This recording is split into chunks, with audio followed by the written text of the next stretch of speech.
Today we are going to be covering the Space Shuttle Challenger. I have Steve with me here. Steve was 22 years old in 1986 and remembers January 28th. 73 seconds into its flight, the Space Shuttle Challenger broke apart, killing 7 crew members. Steve, tell us, in the days leading up to the launch of the Challenger, was there a great deal of excitement and anticipation among people? Did this event seem significant at that time to anyone? Yeah, I think this flight they were because there was a school teacher, I remember, a Krista McCall, that was part of that flight.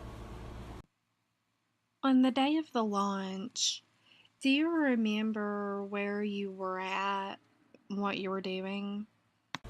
I was at school at ETSU. Were you able to watch the live event on TV, or did you have to wait until later on to see some recaps of the event? I watched it later on. They had it. They had it on television in some of the rooms at the college, but I didn't get to see it live. For the people who were watching live during those moments, was it immediately apparent that this was a fatality?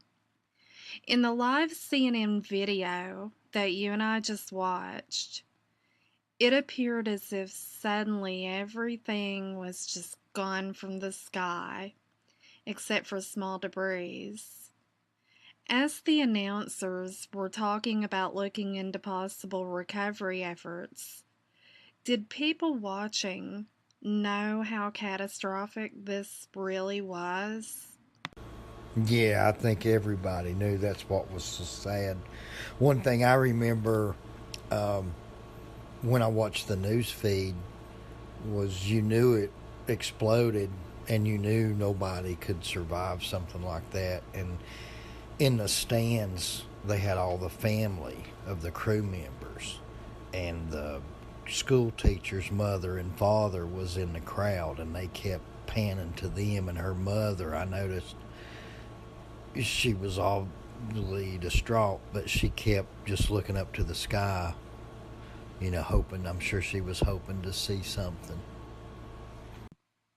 32 years later, we are aware that the shuttle broke apart because a seal around an O-ring had failed. This caused hot gases to leak out of a rocket booster. The hot gases and the flames burned a hole into the external fuel tank of the shuttle, which caused the shuttle to explode.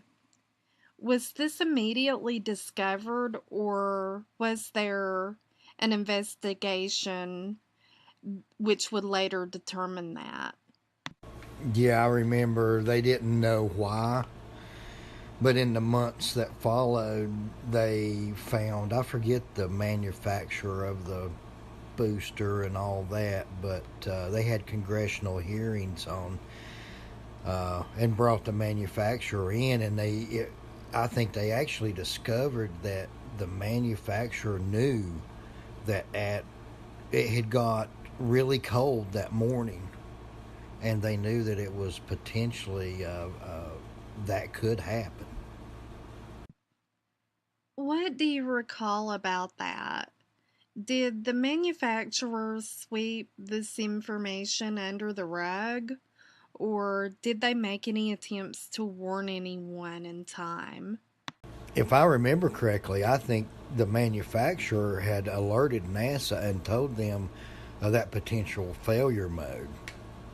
But I think NASA was under pressure to launch as well because they had had a couple of failed launches earlier. So I think they went ahead and launched anyway. At the time, did anyone in the general public start blaming anyone right off the bat? Was there anyone in particular that was quickly targeted